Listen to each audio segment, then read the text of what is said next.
Alhamdulillahi Rabbil Alameen. Allahumma salli ala Sayyidina Muhammadin wa ala ali Sayyidina Muhammadin barik wasallam. There are a lot of people out there who say that Muhammad Qasim lies about his dreams. First of all, I'd like to say that there are several pieces of evidence which proves that Muhammad Qasim is a truthful person. He has never lied about his dreams. He doesn't lie about himself or his life or anything that he says. He is a truthful person. So today I bring you one proof which is 9 years old.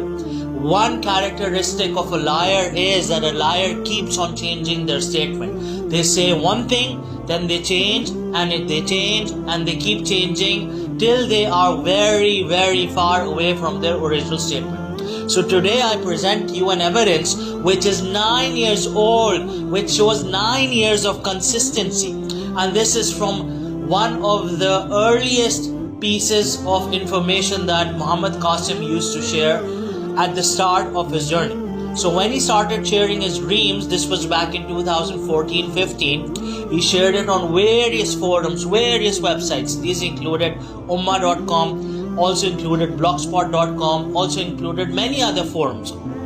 So today I'm going to bring in front of you a small blog from blogspot.com. And this is, as you can see on the screen, 17th February 2015. So if we see from 17th February 2015 today, almost 9 years. And the blog says Allah and Muhammad sallallahu alaihi wasallam in my dreams, signs of Qiyamah. So if I go down, this is Muhammad Qasim bhai stating or giving a brief introduction about himself. If I go down further, and trust me, nothing has changed over time. It's still been the same. There have been no changes. If I go further down, you see these are comments. Now you can't forcefully put comments here. Obviously, there are good comments and then there are bad comments. But this is a comment that I made myself in 2015. And if you look at the comment in 2015, it says, and I'm going to read it out loud for you guys. 30th July 2015, it says, Assalamu alaikum wa rahmatullahi wa barakatuh. I completely and sincerely believe you, Qasim bhai. Aap sach keh rahe, which means that you are telling the truth. Don't lose hope in Allah subhanahu wa ta'ala. Allah will certainly fulfill His promises. Please, you must meet a big wali of Allah in Lahore, Sheikh Mufti Kamaluddin Ahmad, and narrate him your story. He will certainly help you. I was hoping that there'd be more help from other people. Then I go and say, please remember this fakir in your du'as. Pray to Allah subhanahu wa ta'ala to make me a big wali of Allah and grant me Jannatul Firdaus. Ameen. And then I say, stay safe and don't worry about people. Fitna hai, itna hai ki log hero ko nahi pehchante. So what I'm trying to say is that there is so much tribulation, there's so much fitna that people don't understand the difference between a normal rock and a diamond. They don't understand the difference between normal rocks and gems.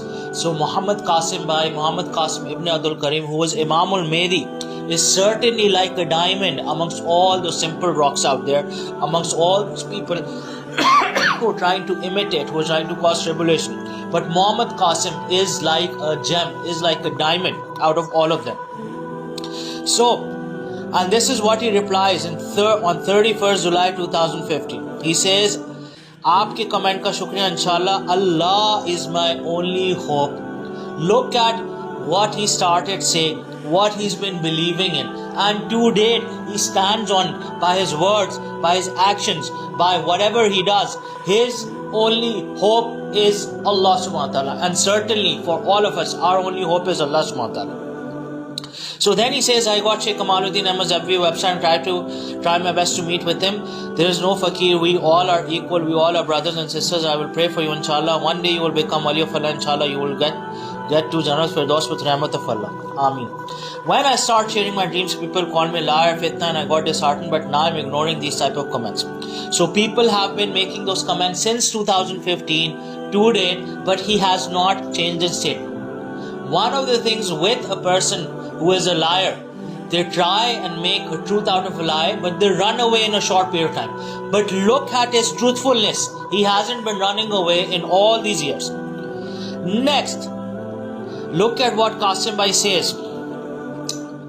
Look at what Qasim Bhai says when I ask him about the Sunnah. I ask him to tell me about more dreams और ख्वाबों के बारे में बताएं. Tell me about more dreams. अल्लाह के रसूल सल्लल्लाहु अलैहि वसल्लम की सुन्नत के बारे में बताएं. कौन सी अल्लाह को सबसे ज़्यादा पसंद है? Tell me about the sunnah of Rasulullah sallallahu alaihi wasallam and which one is the most beloved to Allah subhanahu wa ta'ala. And tell me about deen. What is the hukum, if you got any, regarding deen. So this is what he responds, and what an amazing response, and what a consistent response. This is back on 31st July 2015, and this has been consistent to date. This is what Mohammed Qasim Bhai says.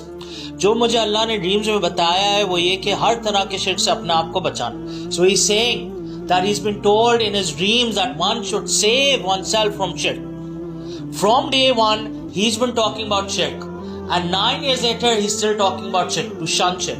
His message is the same as Rasulullah sallallahu alaihi wasallam's message. His message is the same as the message of Ibrahim alayhi salam. His message is the same as that of other Anbiya alayhim salam. Then he goes on to say, यानी हर तरह के शिर्क से अपने आप को बचाने वाले अमल अल्लाह को सबसे ज़्यादा पसंद है. He says that each and every kind of effort which one puts to save oneself from shirk, from associating anyone with Allah subhanahu wa ta'ala, is something which is beloved, the most beloved to Allah subhanahu wa ta'ala. And then he says, Allah ने काफ़ी dreams में बताया कि मोहम्मद सल्लल्लाहु अलैहि वसल्लम का रास्ता सबसे बेहतरीन रास्ता है और बहुत से उनकी सुन्नत जो अल्लाह के ज़्यादा पसंद है वो भी बताई हैं.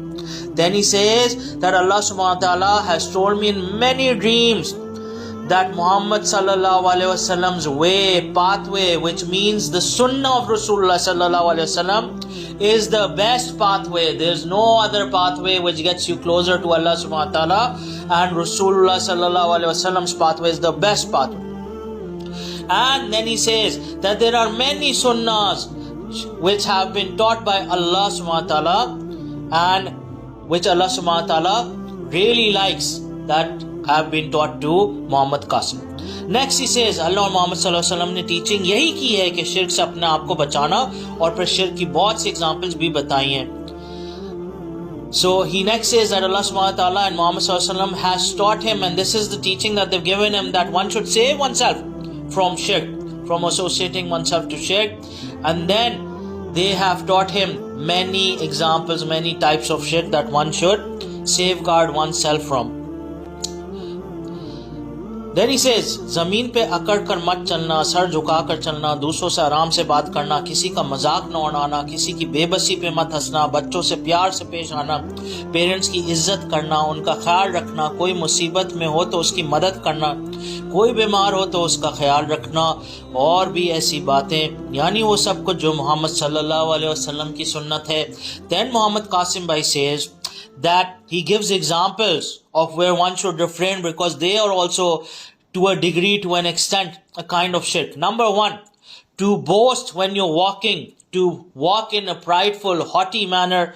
And he says that one should not do this. They should lower their head and they should walk in humbleness. Next he says that when you talk to other people, you should talk in a polite, low manner, respectful manner. You should not joke with anyone. You should not make fun of anyone. Okay? Not joke, by joke I mean not make fun of anyone. Then you should not laugh at anyone when they don't have any option, when they don't have any respite, when they're in trouble. So don't laugh at them. And for kids, he's saying that you should be very loving to kids, and you should deal with kids in a very loving manner. You should respect your parents and you should take care of them. And whoever is in trouble, you should help them out. If someone is ill, then you should take care of them. You should take care of an ill person. You should do iyadat of someone ill. And many other things which are from the sunnah of Rasulullah sallallahu alaihi wasallam.